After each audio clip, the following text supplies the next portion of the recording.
रमजान का चांद देखा जाता है और ईद का भी देखा जाता है।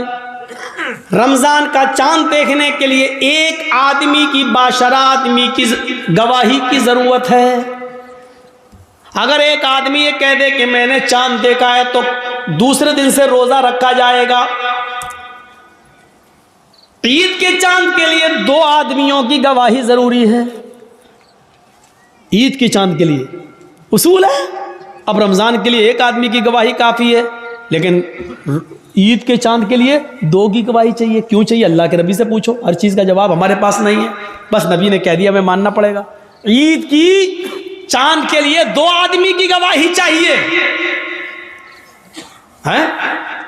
लेकिन जब रमजान में एक आदमी की गवाही आप मानेंगे या ईद के चांद के लिए 2 आदमी की गवाही मानेंगे, तो उस वक्त भी देखा जाएगा ये एक आदमी जो रोजे की गवाही दे रहा है ये 5 वक्त का नमाजी है या नहीं है। अगर 5 वक्त का नमाजी है, बाशरा है, समाज में इसको झूठा नहीं कहा जाता है, इसकी बात मानी जाती है, दीनदार है, नमाजी है, तो उसकी बात मानी जाएगी। नमाज रोजे का पाबंद नहीं है, जुमे तक की नमाज नहीं पढ़ता है और ऐसा आदमी गवाही दे रहा है, तो उसकी गवाही भी, चाहे वो कितना भी सच बोल रहा हो, उसकी गवाही भी उसकी जेब में घुसेड़ दी जाएगी। भाग, नहीं तस्लीम किया। रोजे का चांद एक आदमी की गवाही है, और एक आदमी अगर नहीं देखता चांद, लेकिन एक औरत चांद देखती है, तो एक औरत की गवाही नहीं मानी जाएगी। 2 औरतों की गवाही एक मर्द के बराबर है। लिहाजा औरतें 2 होना चाहिए, आदमी एक आदमी अगर कह दे बाशरा हो कि मैंने रोजे का चांद देखा है रमजान का, तो रोजा रखा जाएगा। लेकिन एक औरत, चाहे वो कितनी भी नेक हो, दीनदार हो, नमाजी, तहज्जुद गुजार हो, लेकिन एक औरत अगर चांद की गवाही देती है तो उसकी बात नहीं मानी जाएगी। 2 औरतें होना चाहिए। ऐसे ही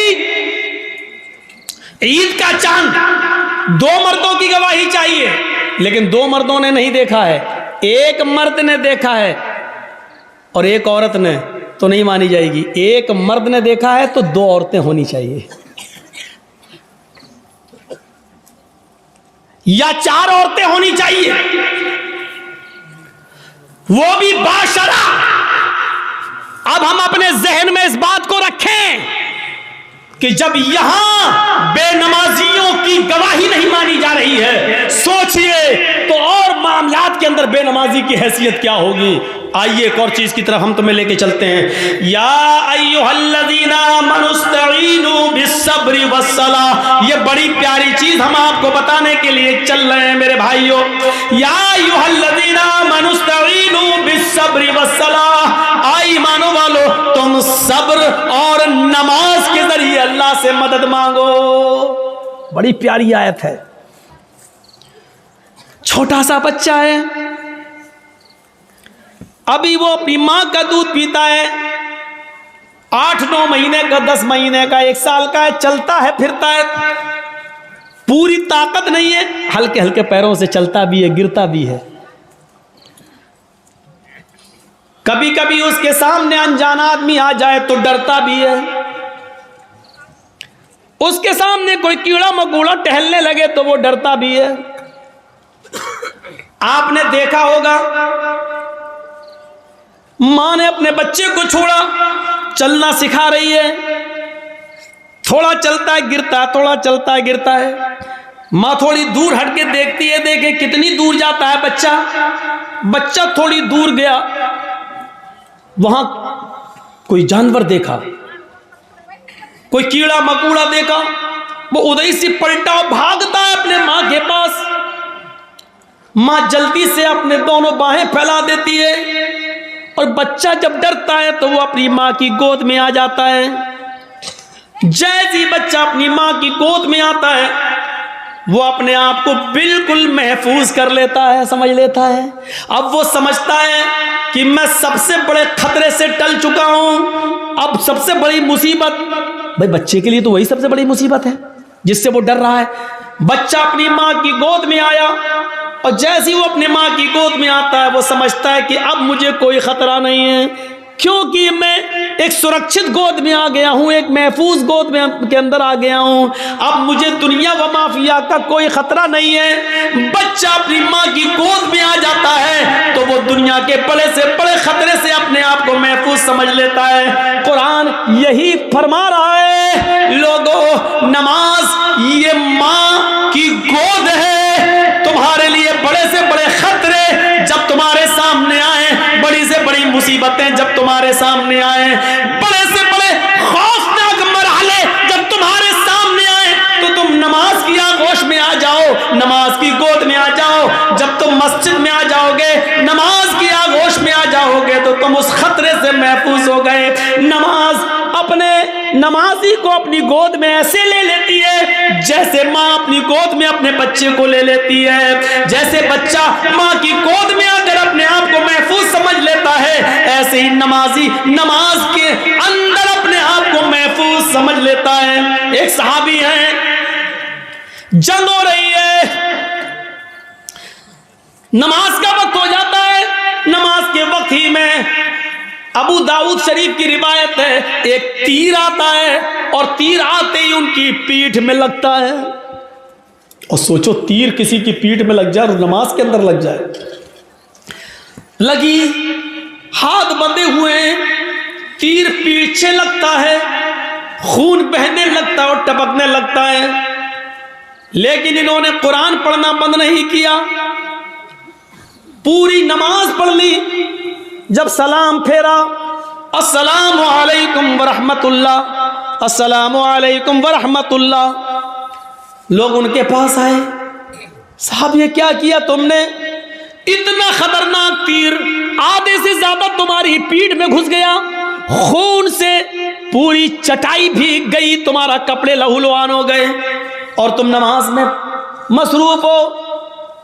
उस सहाबी ने जवाब दिया, जब मैं नमाज पढ़ रहा था, अल्लाह की कसम मेरी पीठ में कब तीर लगा मुझे पता ही नहीं चला, इसलिए कि मैं सूरह कहफ की तिलावत कर रहा था और सूरह कहफ की तिलावत करते हुए मुझे इतना मजा आ रहा था, इतना इंजॉय मिल रहा था। सूरह कहफ की तिलावत ने मुझे तीर की तकलीफ भुला दिया, मुझे पता ही नहीं चल रहा है कि मुझे तीर लगा है। ये तो तुम अभी बतला रहे हो कि मुझे तीर लगा है, अब देख रहा हूं कि ये खून है, मुझे तो एहसास ही नहीं हुआ।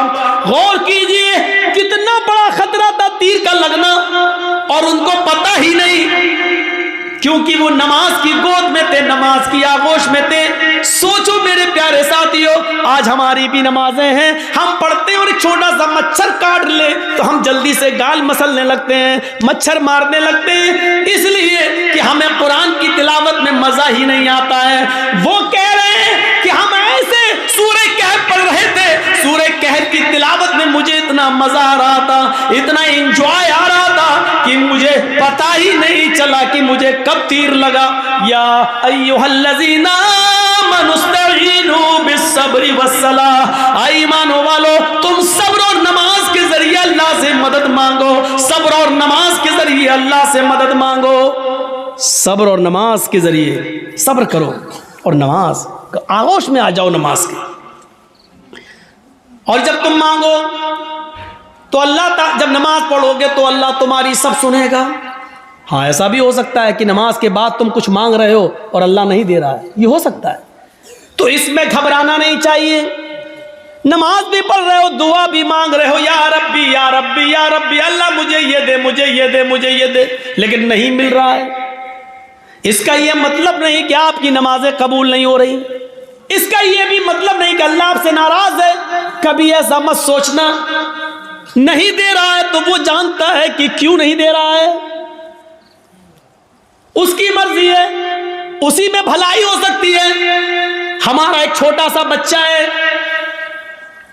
उसको निमोनिया हो गया है, एक मिसाल दे रहा हूं, आपका एक छोटा सा बच्चा है, उसको निमोनिया हो गया है, नाक बह रही है, बुखार में तड़प रहा है, बार बार उसको प्यास भी लग रही है, डॉक्टर ने दवा दी है, ठंडी चीजों से मना किया है। जब आप उस बच्चे को लेकर दवा लेकर आ रहे हैं तो रास्ते में बर्फ बेचने वाला आइसक्रीम बेचने वाला आइसक्रीम बेच रहा है और आपका बच्चा आइसक्रीम की जिद कर रहा है, पापा मुझे आइसक्रीम चाहिए, पापा मुझे आइसक्रीम चाहिए, डैड मुझे आइसक्रीम चाहिए, अब्बू मुझे आइसक्रीम चाहिए। मुझे ईमानदारी के साथ बताइए, आपका बच्चा बुखार की हालत में, निमोनिया की पोजीशन में आइसक्रीम मांग रहा है, क्या आप उसको आइसक्रीम दिलाएंगे? क्या आप उसको आइसक्रीम खिलाना पसंद करेंगे? नहीं, क्योंकि आप जानते हैं कि इस वक्त इसकी अगर मुराद मैंने पूरी कर दी तो मेरा बच्चा और ज्यादा बीमार हो जाएगा। आप उसके हजार जिद करने के बावजूद आप उसको आइसक्रीम नहीं देंगे, जबकि आपको बुरा लग रहा है कि मेरा बच्चा बेचारा मांग रहा है। आप नहीं चाहते कि उसकी तमन्ना पूरी ना हो, आप चाहते हैं कि दिलाएं, लेकिन उसकी बीमारी बतला रही है आइसक्रीम उसके लिए नुकसानदेह है। आप बाप होते हुए भी अपने बच्चे को आइसक्रीम नहीं दिलाएंगे, क्योंकि आप जानते हैं कि मेरे बच्चे के लिए क्या अच्छा है क्या बुरा है। आप कहिए अल्लाह मुझे ये दे, मुझे ये दे, मुझे ये दे, और नहीं मिल रहा है तो नाराज मत होइए, क्योंकि आपका रब जानता है आपको क्या देना है और क्या नहीं देना है। वो क्यों नहीं दे रहा है आपको, इस पे अल्लाह ताला से शिकवा मत करिए, शिकायत मत कीजिए। हो सकता है उसका न देने में ही भलाई हो जो चीज आप मांग रहे हो। एक बादशाह ऐलान करता है, आओ मेरी रियाया, मेरी पब्लिक, जो मुझसे मांगेगी मुंह मांगे मैं उसको दूंगा। सारी की सारी पब्लिक एक मैदान में जमा हो जाती है और बादशाह जो पब्लिक मांगती जा रही है बादशाह देता जा रहा है। एक बुढ़िया एक खच्चर पे बैठ के आई, खच्चर गधे की तरह होता है, खच्चर पे बैठ के आई। बादशाह ने कहा, बुढ़िया तेरा बेटा है? कहा नहीं। पति है? कहा नहीं। कोई नहीं है? कहा नहीं। आए मेरे वजीर, इस बुढ़िया को 100 दीनार दे दो, 100 सोने की अशरफियां दे दो। बुढ़िया कहने लगी, नहीं, आप बेइंसाफी कर रहे हैं, सबसे पूछ रहे हैं कि बताओ क्या मांगते हो, और जो जो मांग रहा उसको आप देते जा रहे हैं, और मुझसे कह रहे हैं कि 200 अशरफी दे दो सोने की। नहीं, मुझे भी मुंह मांगे इनाम चाहिए। बादशाह ने कहा, बता तुझे क्या चाहिए? उसने कहा, जो खच्चर में लेके आई हूं इसके ऊपर इतना सोना लाद दो कि आसानी से लेकर मेरे घर तक पहुंच जाए। इस खच्चर के वजन के बराबर सोना। बादशाह ने कहा, देखो ये तुम गलत कर रही हो। क्या जवाब दिया उस बुढ़िया ने?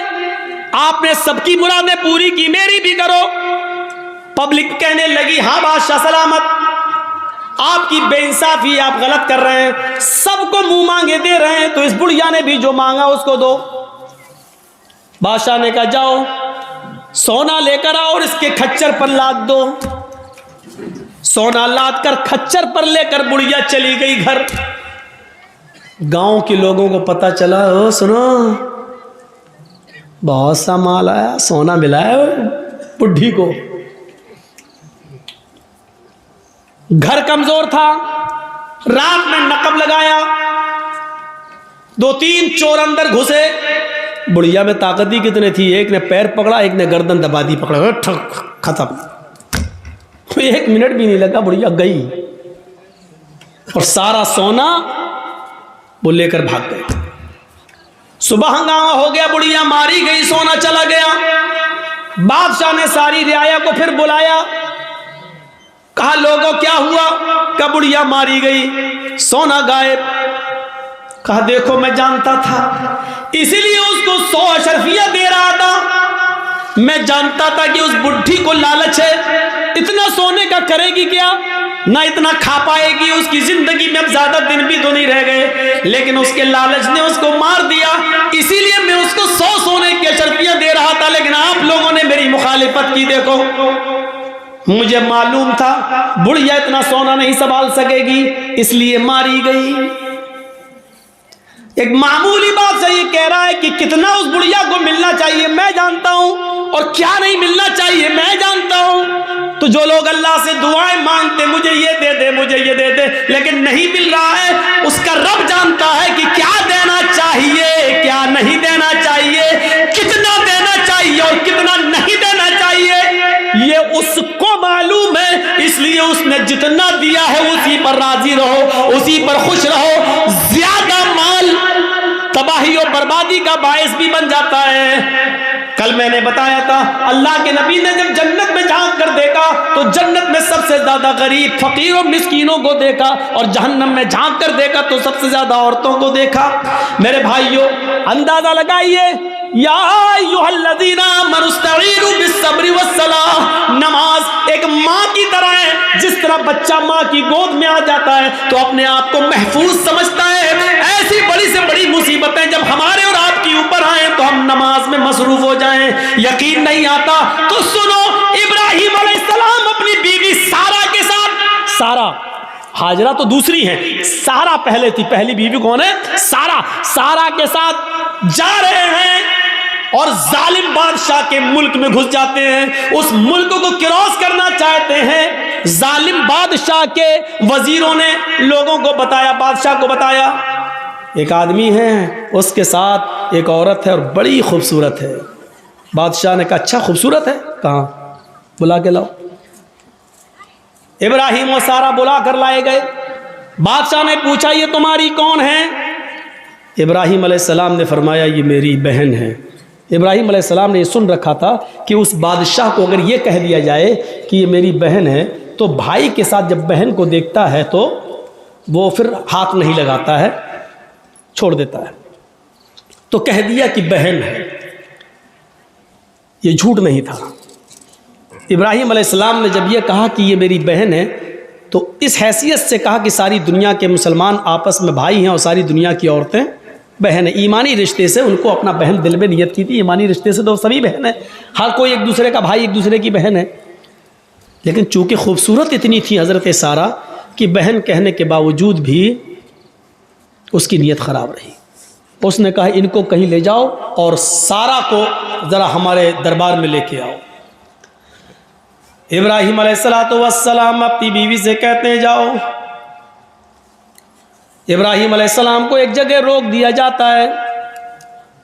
सारा को अकेले ले जाया जा रहा है और जब बादशाह के खुलवत में, बादशाह की तन्हाई में सारा को कर दिया जाता है तो बादशाह ने सारा ने दुआ मांगी, इलाहुल आलमीन, मैं अपने शौहर इब्राहिम की अमानत हूँ और आज तक मैंने तेरे दीन की कभी मुखालिफत नहीं की है।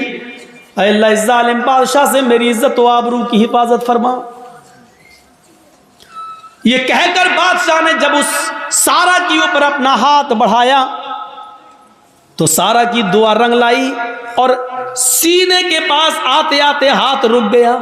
ना आगे बढ़ रहा है, न पीछे हट रहा है, न नीचे हो रहा है, न ऊपर जा रहा है, यहीं पर आकर शल हो जाता है। जैसे ये सारा अलैहिस्सलाम है और ये उनके सीने का हिस्सा है, ऐसे उस पर पकड़ के हाथ मारा, ये बस यहाँ पर रुक गया।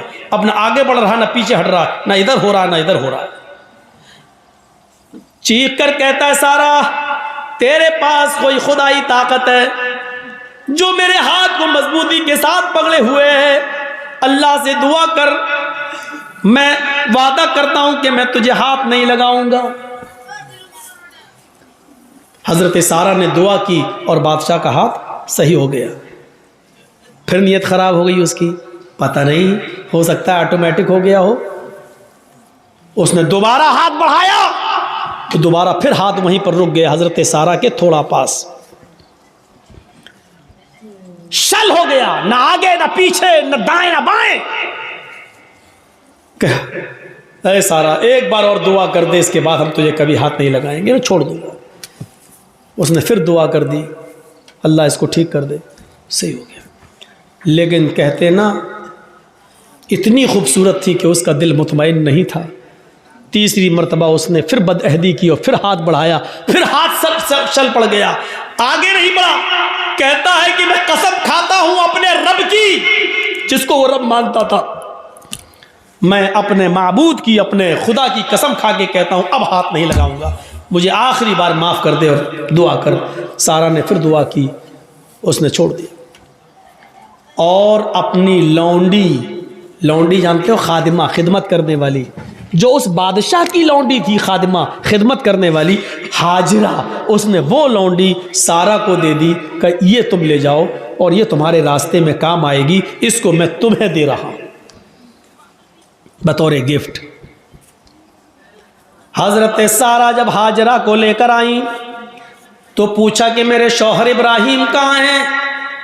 बादशाह की पुलिस, बादशाह की फौज जब हजरत सारा को इब्राहिम अलैहिस्सलाम के पास लेकर गए तो हजरत सारा क्या देखती है कि इब्राहिम अलैहिस्सलाम नमाज में मसरूफ हैं, नमाज पढ़ रहे हैं। मुस्लिम शरीफ की हदीस है, वो नमाज में मसरूफ है, नमाज पढ़ रहे हैं और नमाजी में ये दुआ कर रहे हैं कि अल्लाह मेरी बीवी की हिफाजत फरमा, अल्लाह मेरी बीवी की हिफाजत फरमा, अल्लाह जालिम बादशाह के जुल्म से हमारी बीवी को बचा ले। नमाज में मसरूफ हैं।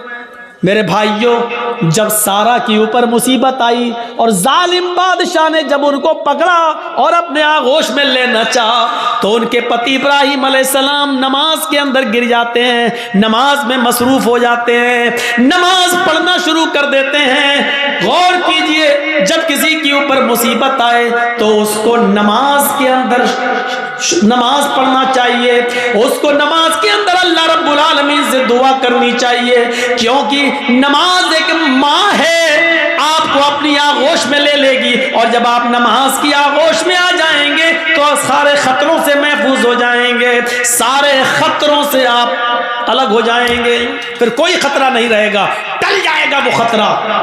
आपको याद होगा, सही बुखारी की रिवायत है, बनी इसराइल में एक नौजवान था, नाम था उसका जुरैज, नाम था उसका जुरैज। बहुत नेक इबादत करने वाला, बड़ा अल्लाह वाला, बड़ा नमाजी। एक बार हजरत जुरैज नमाज के अंदर मसरूफ थे, नमाज पढ़ रहे और उनकी मां को किसी चीज की जरूरत पेश आ गई तो जुरैज को आवाज देने लगी, आई जुरैज। जुरैज कहते हैं अल्लाह मैं नमाज में हूं और पीछे मेरी मां आवाज दे रही है। जुरैज ये कहते हैं अल्लाह मैं क्या करूं, मैं नमाज में और मेरी मां पीछे आवाज दे रही है। फिर उसने तीसरी आवाज दी, जुरैज, लेकिन जुरैज ने कोई जवाब नहीं दिया, वो नमाज पढ़ते रहे। चौथी बार जुरैज की मां के मुंह से ये जुमला निकला, जुरैज तूने मेरी आवाज सुनकर भी अनसुना कर दिया। आय अल्लाह, जुरैज उस वक्त तक न मरे जब तक कि वो किसी बदकार औरत का मुंह न देख ले। आय अल्लाह, जुरैज को उस वक्त तक तू मौत मत देना जब तक कि जुरैज किसी बेशरम और बेहया औरत के साथ हम बिस्तरी न कर ले, उसके साथ जिना न कर ले। मां की बद्दुआ थी, मां ये बद्दुआ देकर चली गई।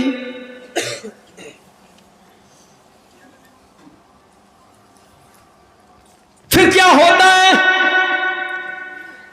2, 4, 5 दिन के बाद एक औरत जुरैज के मोहब्बत में, जहां वो इबादत करते थे उसी में हुजरा था, उसी हुजरे में खूबसूरत औरत आती है और जुरैज से कहती है, जुरैज उदनु मिन्नी, आओ मेरे करीब आओ और मुझसे जिना करो। जुरैज ने कहा अल्लाह की पनाह, मैं ऐसा गलत काम नहीं कर सकता, मैं अल्लाह का नेक बंदा हूं, उसकी इबादत में मैं अपनी जिंदगी गुजार रहा हूं, चलो जाओ यहां से हटो, यह गलत काम मुझसे नहीं होगा। जुरैज ने उस औरत को भगा दिया। वो औरत परेशान थी, सीधे जंगल में जाती है और वहां बकरियां चराने वाले एक चरवाहे के साथ वो जिना कर लेती है, शिकार हो जाती है जिना का। 9 महीने 10 महीने गुजर जाते हैं। 9 महीने के बाद उस औरत के बच्चा पैदा होता है, हमल ठहर गया था।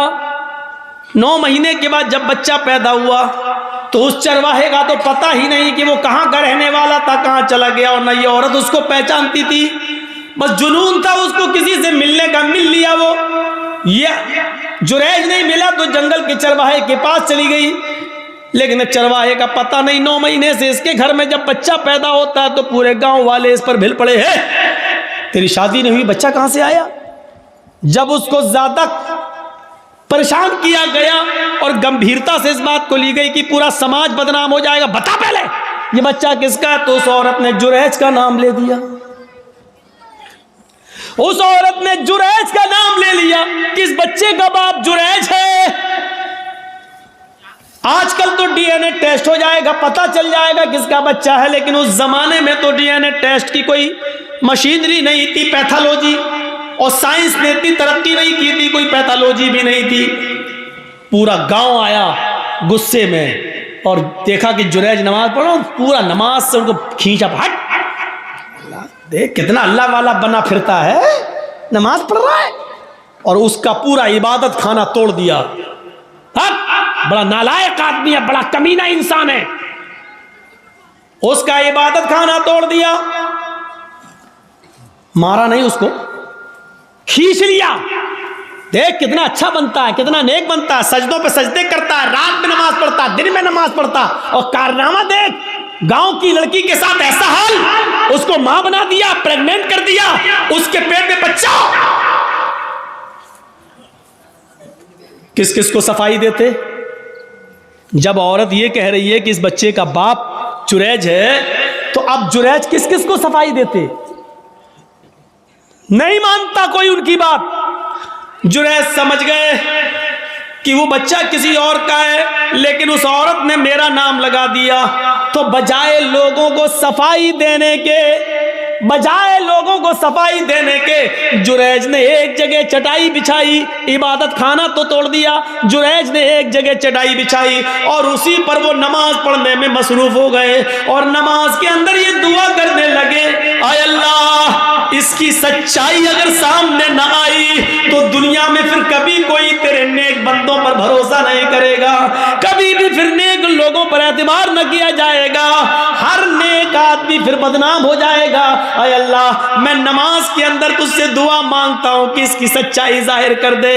नमाज पढ़ रहे हैं, उधर अल्लाह ताला ने उस बच्चे को कुव्वते गोयाई दी, जो बच्चा उस औरत ने पैदा किया था, जो चरवाहे की पैदावार था। वो बच्चा जोर जोर से कहने लगा, आए गांव वालों, आए गांव वालों, आए समाज वालों, मेरी मां झूठ बोल रही है, मैं जुरैज का बेटा नहीं हूं, मेरा बाप फला जंगल का फला चरवाहा है, जो फला फला बस्ती में रहता है, मेरी मां ने उसके साथ जिना किया था, मैं उस बाप की उस चरवाहे की औलाद हूं, मैं जुरैज का बेटा नहीं हूं, जुरैज ने मेरी मां के साथ कुछ नहीं किया। जब वो बच्चा जोर जोर से बोलने लगा, इस बच्चे के जोर से बोलने की वजह से लोगों को यकीन आ गया कि इस औरत ने झूठा जुरैज का नाम लिया है। वो माफी तलाफी करते हुए आए और कहने लगे, जुरैज हमें माफ कर दो, हम सोने का तुम्हारा माबद इबादत खाना सोने का बना देंगे, हमें हमारे पास इतना सोना है, हम सोने का तुम्हारा इबादत खाना बना देंगे। जुरैज ने कहा नहीं नहीं, जिस तरह मिट्टी का पहले बना हुआ था उसी तरीके का बना दो, सोने की इबादत खाने का हम क्या करेंगे, हमें तो नमाज ही तो पढ़ना है, और करना ही क्या है मेरे भाइयों। हजरत जुरैज के ऊपर जब मुसीबत आती है, और इतनी बड़ी मुसीबत कि नेक आदमी के ऊपर जिना का इल्जाम लग रहा है, तो हजरत जुरैज सफाई पेश नहीं करते हैं, बल्कि नमाज की आगोश में चले जाते हैं, नमाज के दामन में चले जाते हैं, नमाज पढ़ना शुरू कर देते हैं, और उसी नमाज के अंदर दुआ मांग रहे हैं। अल्लाह ने कहा, या अय्युहल्लज़ीना आमनुस्तईनु बिस्सब्रि वस्सलाह, जब तुम्हारे ऊपर मुसीबत आए तो सब्र और नमाज के जरिए अल्लाह से मदद मांगो। जुरैज ने सब्र किया गांव वालों के इबादत खाना तोड़ने पर, और नमाज के जरिए अल्लाह से मदद मांगी है। मेरे भाइयों, नमाज बड़ी से बड़ी मुसीबतों को दूर कर देती है। नमाज जब आपके ऊपर बहुत बड़ी कोई मुसीबत आए तो फौरन वुजू बनाओ और नमाज की आगोश में चले जाओ। 313 सहाबा, 1000 का लश्कर काफिरों का जंगे बदर में अल्लाह के नबी ने जब ये कंडीशन देखी तो आप समझ गए कि ये हथियारों से लैस हमारे पास कुछ नहीं, आज क्या होगा। तो आप नमाज पढ़ने लगे और सजदे में ये दुआ करने लगे, अल्लाहुम्मा ला तुहलिक हाज़िल असाबा इन तहलिक हाज़िल असाबा लन तुअबद बअदल यौमि क़त्तु। आय अल्लाह, आज अगर ये मुट्ठी भर जमात हलाक हो गई, आज ये 313 सहाबा अगर मिट गए, हलाक हो गए, तो इस रूए जमीन के ऊपर फिर कभी तेरी इबादत ना हो सकेगी, इस रूए जमीन के ऊपर फिर कभी कोई तेरा नाम लेने वाला ना होगा। आय अल्लाह, इन 313 सहाबा की हिफाजत फरमा, ये 1000 काफिरों का लश्कर है। देखिए नबी पर मुसीबत आई, 1000 का लश्कर है जो सहाबा को मारना चाहता है। जब ये मुसीबत आई तो नबी ने नमाज पढ़ना शुरू कर दी और नमाज ही की हालत में आप ये दुआ कर रहे हैं, आय अल्लाह अगर आज ये 313 मिट गए, बर्बाद हो गए, लन तुअबद बादल यौम, तो आज के बाद कभी तेरी इबादत ना हो सकेगी, कभी तेरा नाम नहीं लिया जाएगा। और आप देख लीजिए मेरे भाइयों, जितने लोगों को अल्लाह के नबी के जमाने में सहाबा किराम को फांसी पर लटकाया गया या उनसे कहा गया कि तुम्हारी गर्दन काटी जाएगी, उड़ाई, बताओ आखिरी तमन्ना क्या है? तो उन लोगों ने आखिरी तमन्ना जब बताई तो ये नहीं कहा मुझे मेरी माँ से मिलवा दो, ये नहीं कहा मुझे मेरे बाप से मिलवा दो, ये नहीं कहा मुझे मेरे बीवी से या बेटे से मिलवा दो। जब उनसे पूछा जाता तुम्हारी आखिरी तमन्ना क्या है, तो वो कहते मुझे 2 रकात नमाज पढ़ने की मोहलत दे दो,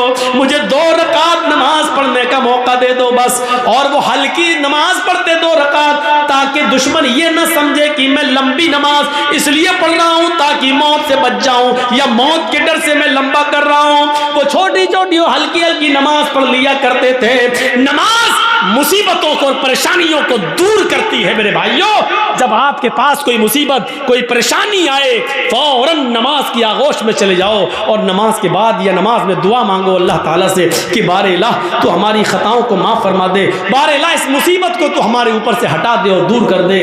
मेरे भाइयों, नमाज इंसान के लिए वैसे ही है जैसे माँ की गोद बच्चे के लिए है। बच्चा जब डरता है तो माँ की गोद में आता है तो अपने आप को महफूज समझता है। आप जब नमाज पढ़ेंगे तो अपने आप को महफूज समझेंगे। 1:10 हो गया है, मुझे निकलना है। जो ट्रेन मुझे पकड़नी थी वो आज कैंसिल हो गई है। मेरे भाइयों, मैंने बर वक्त फ़्लाइट का टिकट कलकत्ता से निकाला है, मुझे लखनऊ जाना है और कलकत्ता तक भी मुझे 8 बजे तक पहुंचना है। इसलिए हम अल्लाह से दुआ करते हैं कि बारे इलाह तो हमारी ख़ताओं को माफ़ फरमा दे, गुनाहों को बख्श दे, जमीअ मुसलमानों पर रहम फरमा, हम सबको पक्का सच्चा नमाजी बना दे। अल्लाह जब मुसीबतें आएँ तो नमाज की आगोश में हमें जाने की तौफ़ीक़ अता फरमा, हमें नमाज पढ़ने का आदी बना दे और नमाज हमारे जिस्मों में ऐसे शरायत कर दे जैसे हमारे जिस्म में रूह है तो हम हैं, रूह नहीं तो हम नहीं। ऐसा ही नमाज हमारे लिए बना दे। हम जब तक रहें नमाज कायम करते रहें। अल्लाह नमाज को छोड़ना हमारे लिए मुसीबत, हमारे लिए बहुत बड़ी मुसीबत बन जाए। जब नमाज हम छोड़ें तो ये लगे कि जैसे हमारी जान चली गई हो। अल्लाह जब तक तो हमें जिंदा रख, इस्लाम पे जिंदा रखना, और जब हमारा खात्मा